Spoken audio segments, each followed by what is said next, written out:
Assalamualaikum warahmatullahi wabarakatuh. Bismillah, alhamdulillah, wassalatu wassalamu ala rasulillah, la hawla wa la quwata illa billah, rabbi syrah li sadri wa yassir li amri wahlul uqdatan min lisani yafqahu qawli. Allahumma la sahla illa ma ja'altahu sahla, wa anta ya hayyu ya qayyum, taj'alul hazna idza syi'ta sahla. Allahumma rizqnal ikhlas wa fil qawli wal amali wan niyyah. Untuk kitabnya, kitab panduan belajar tajwid, penjelasan kitab dari Tuhfatul Atfal, karya Syekh Sulaiman bin Husain Al-Jumzuri. Alhamdulillah sudah kita baca dari awal hingga akhir, sudah kita selesaikan.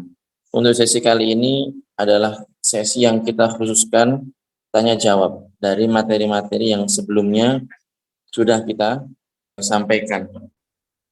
Namun sebelum itu saya ingin memberikan beberapa faedah tambahan materi yang ini tidak terdapat di kitab terjemah Tuhfatul Atfal, yaitu mengenai hukum membaca lafzul jalalah. Lafzul jalalah ini adalah lafal Allah.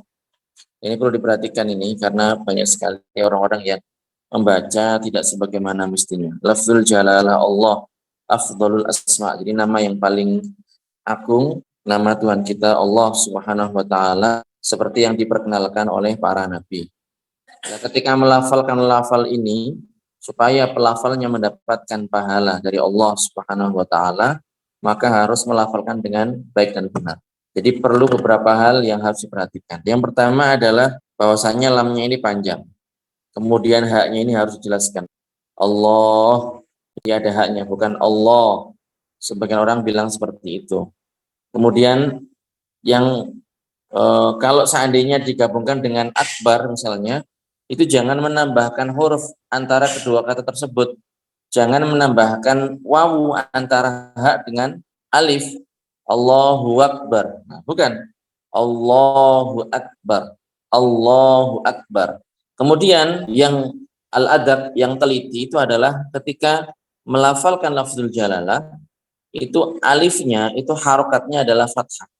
Nah, fathah ya berarti sebagaimana sebelum masuk ke dalam lafal jalalah. Ya berarti tetap tidak berubah. Artinya membacanya yang benar adalah Allah. Allah. Yaitu Allah. Bukan O tapi A. Allahu Akbar. Nah, jadi ini pelafalan lafzul jalalah, pengucapan lafzul jalalah supaya kita mendapatkan pahala, maka harus dibaca dengan benar. Baik dalam membaca Al-Quran, membaca zikir, ataupun dalam bahasa kita. Jadi ketika seseorang menjelaskan dalam bahasa Indonesia atau bahasa Inggris atau bahasa selain bahasa Arab, ketika melafalkan nama Allah, maka harus dipanjangkan. Allah, seperti itu. Allah, seperti itu cara membacanya. Dan mengenai lamnya, hukum membaca lafzul jalalah. Mengenai lamnya, ini ada dua kondisi. Terkadang dibaca tebal, terkadang dibaca tipis. Terkadang dibaca tebal alias tafkhim, terkadang dibaca tipis. Kapan dibaca tebal? Yang pertama adalah ketika jatuh di awal pembicaraan. Ketika jatuh di awal pembicaraan. Jadi ketika mulai pembicaraan dengan lafzul jalalah, maka lamnya ini dibaca tebal. Allahu la ilaha illahu. Allahu. Nah, ini lamnya tebal ya. Dan diperhatikan juga ini beberapa orang itu kurang pas baca lafzul jalalah. Mereka mengatakan Allah. Nah, bukan, tapi jadi kalau mau ya itu Allah kemudian ditebalkan Allah kalau mau ngajarin orang. Jadi Allah kemudian ditebalkan Allah. Nah, itu cara bacanya seperti itu. Ketika jatuh di awal pembicaraan, di awal kalam, maka dibaca tafkhim. Allahu la ilaha illahu. Atau yang kedua, kondisi yang kedua, atau jatuh setelah fathah atau dhammah. Jatuh setelah fathah atau dhammah. Wa mallahu bighafilin amma ta'malun. Wa mallahu bighafilin. Kemudian dhammah. Yadullahi fawqa aydihim. Atau misalnya ya Rasulullah, Rasulullah. Kalau azan misalnya wa asyhadu anna Muhammadar Rasulullah. Itu. Jadi ada 3 kondisi. Yang pertama adalah ketika jatuh di awal pembicaraan. Yang kedua jatuh sebelum fathah. Yang ketiga jatuh sebelum dhammah. Pada 3 tempat ini maka lafzul jalalah lamnya dibaca tebal. Jadi apa yang dibaca tebal? Ya, lam dari lafzul jalalah. Bukan awalnya, bukan alifnya, bukan, tapi lamnya. Allah. Kalau ada yang bertanya, Ustaz, kenapa dibaca tebal? Kenapa pas seperti ini dibaca tebal? Karena kita membaca lafzul jalalah, lafal Allah yang diagungkan. Dan ini yang cocok, yang sesuai seperti itu. Sesuai dengan makom dari lafzul jalalah. Kemudian kondisi yang kedua adalah dibaca tipis alias tarqiq. Tarqiq yang tadi tafkhim, yang ini tarqiq, maka dibaca tipis. Bagaimana itu? Ketika jatuh setelah kasroh. Jadi kalau ada kasroh, kemudian setelahnya lafzul jalalah, baik kasrohnya ini terpisah ataupun aridoh, jadi dia awalnya nggak kasroh tapi dibaca kasroh karena ada ketentuan tertentu di bidang nahwu atau sorofnya, maka di sini dibaca tipis. Misalnya ketika membaca lillahi ma fis samawat, lillahi ma, bukan lillah, bukan, tapi lillahi, billahi. Atau misalnya ini ya yang aridhah ini ya, afillahi syak, afillahi syak. Nah ini. Maka di sini dibaca tipis. Nah, cuma di sini ada beberapa qiraah. Nah ini harus talaki ya. Cuman saya kasih beberapa contoh bacaan di qiraah lain. Jadi ada di sini beberapa qiraah yang keluar dari kaidah yang sudah kita sebutkan tadi. Jadi kalau tadi kita sebutkan tafkhim ketika di awal kalam, sebelumnya fathah, sebelumnya dhammah, tarqiq ketika sebelumnya kasrah. Seperti itu. Namun terkadang dibaca tarqiq, dibaca tipis juga. Kapan? Ketika sebelumnya ada imalah kubro. Ada imalah kubro. Jadi imalah itu kalau dalam bacaan kita hafaz an asim ya. Imalah itu kalau dalam bacaan kita yang kita baca riwayat yang kita baca di Indonesia yang guru-guru kita ngajarkan itu, di beberapa banyak di belahan dunia ngajarkan itu hanya satu sebenarnya. Majreha. Bismillahirrahmanirrahim. Majreha. Itu imalah itu. Jadi bukan majroha tapi majreha. Itu namanya imalah. Di qiraah yang lain, di imam yang lain itu ada kaidah tertentu. Jadi kalau ada alif lainah gitu ya, itu dibaca imalah. Dibaca imalah kubro namanya. Ini menurut qiraah Susi, As-Susi, Imam As-Susi. Imam As-Susi ini rawi apa imam? Rawi apa qori di sini? Susi. Rawi apa qori? Kok qori? Rawi. Qorinya siapa? Abu Amr? Ya. Jadi di sini Abu Amr Al-Bisri. Benar. Jadi As-Susi sama Ad-Duri. Nanti insya Allah kalau ada waktu kita baca itu. Biar kita kenal. Olun, Waris, Susi. Lah, Susi ini adalah rawi dari Imam Abu Amrin Al-Bisri. Jadi Al-Bisri. Kalau kita Al-Hafiz An Asim Al-Kufi. Hafiz An Asim Al-Kufi. Nah itu. Jadi qori'nya itu Asim, rawinya siapa? Hafiz. Paham ya? Nah itu menurut bacaan Hafiz An Asim itu imalah hanya ada satu, majreha itu. Majreha. Bismillahirrahmanirrahim. Itu kalau Hafiz An Asim. Tapi kalau menurut qiraah Susi ini di sini dibaca imalah. Jadi kalau ada alif lainah dibaca imalah. Seperti dalam contoh, ya, pertanyaannya setelah kita selesaikan bacaan dulu. Tidak apa-apa, tulis-tulis saja. Tapi biar upayakan fokus dengan yang saya sampaikan. Karena belum tentu materi seperti ini di kajian syama yang lain dibahas. Jadi terkadang ini ditipiskan. Kapan? Ketika berjumpa dengan imalah kubro. Dan ini adalah pada bacaan qiraah siapa? Imam As-Susi, rawi dari Imam Abu Amrin Al-Bisri. Seperti itu.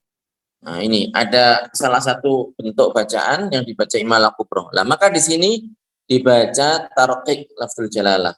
Jadi misalnya di sini dikasih contoh narallaha. Narallaha ra fathah kan? Harusnya kalau ikut kaidah yang sudah kita sebutkan dibaca apa? Tafkhim.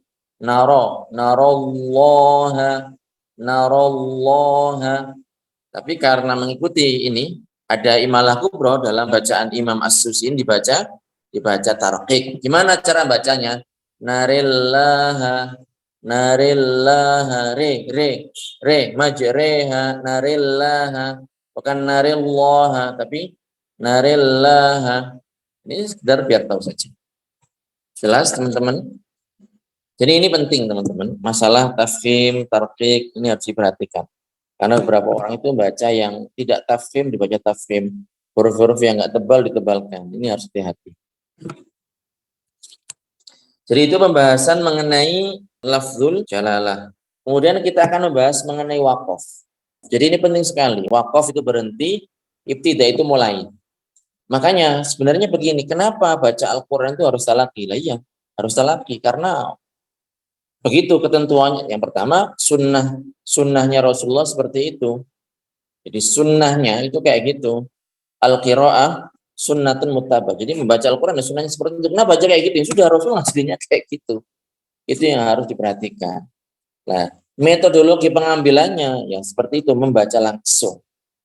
Jadi orang itu tidak bisa, tidak cukup, tidak boleh hanya belajar huruf-huruf hijaiyah, abatasa, kemudian dua huruf, satu kata, rangkaian kata, bisa bahasa Arab, kemudian baca Al-Quran nggak pakai talaqi, tidak bisa, kayak tidak cukup. Jangankan kita yang orang ajam, orang yang non Arab, orang Arab saja itu kalau baca Al-Quran itu saja harus ke guru, harus talaqi, seperti itu. Oleh karenanya penting ini, apalagi orang yang bukan orang Arab yang nggak ngerti harus mulai dan berhenti di mana. Nah ini lebih-lebih kadang tempat yang harusnya berhenti malah terus, tempat yang harusnya terus malah berhenti. Kenapa? Karena nggak talaqi. Jadi makanya harus talaqi. Setelah orang itu tahu ini makhrijul hurufnya sudah oke, sifatnya sudah oke, ya bacaannya sudah oke, tahu, sudah terbiasa, begitulah dia baru baca lembar per lembar pada seorang guru. Nanti di tasfeh dibenarkan atau lebih diteliti bacaannya seperti itu. Kemudian diingat-ingat kalau dulu mulainya berhentinya di situ ya tetap berhentinya di situ karena dia nggak tahu artinya. Kecuali kalau memang dia baca Al-Quran yang naskah yang mu'tamadah nuskhoh yang bisa dipegangi, ada tanda wakafnya, itu bisa. Karena tidak boleh berhenti di hal-hal yang itu akan menjadikan maknanya menjadi rusak. Hal-hal yang maknanya menjadi rusak. Ini harus hati-hati. Misalnya berhenti di antara mudhof dan mudhof ilaih.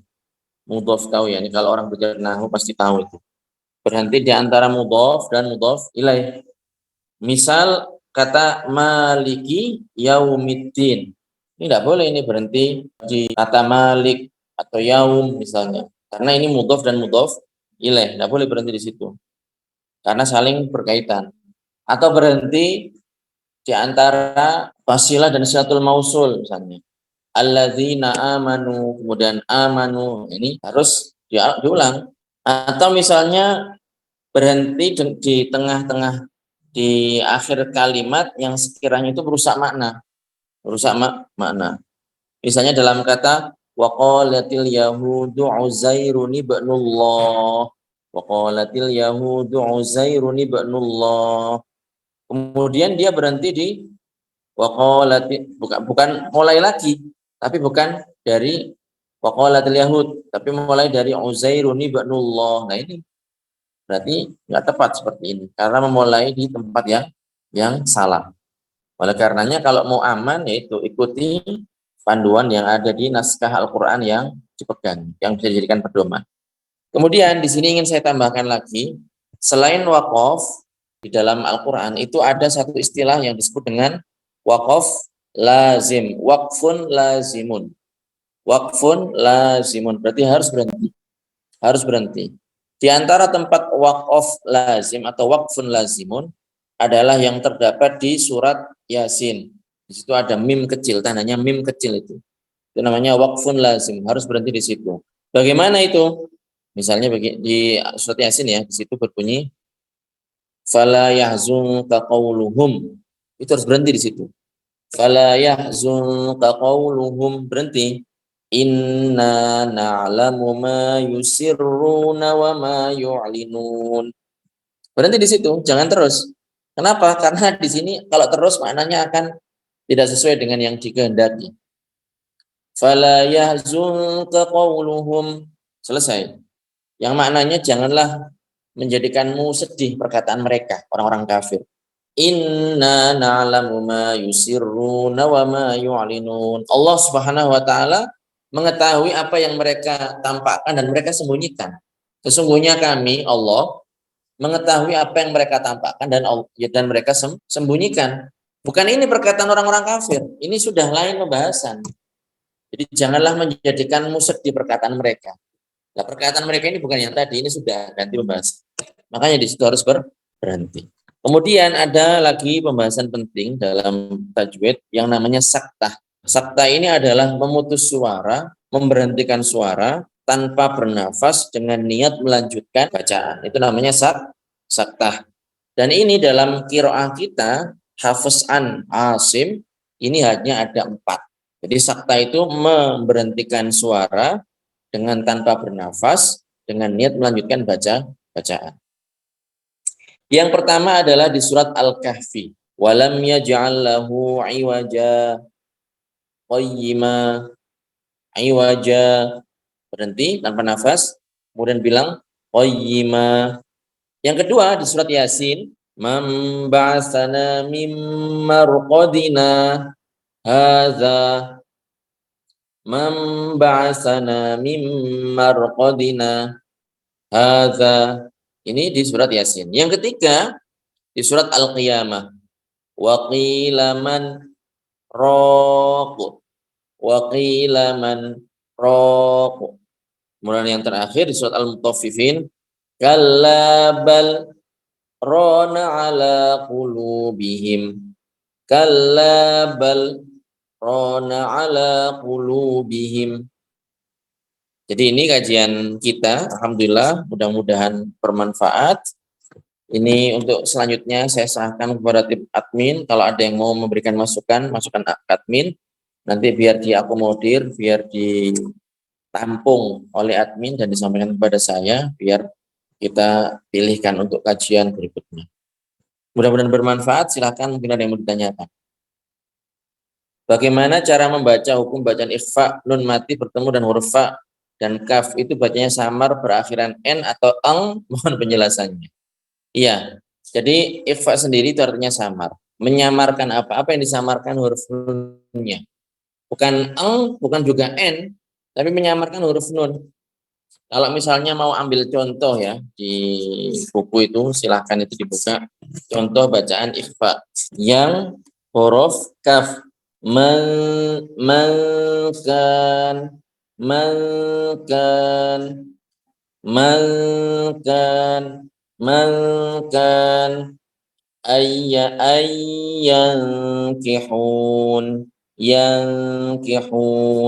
yankihuhun qaryatan kanat itu huruf kaf. Apalagi di sini huruf fa tadi yang ditanyakan ya. Di sini contohnya summum bukmun umyun fahum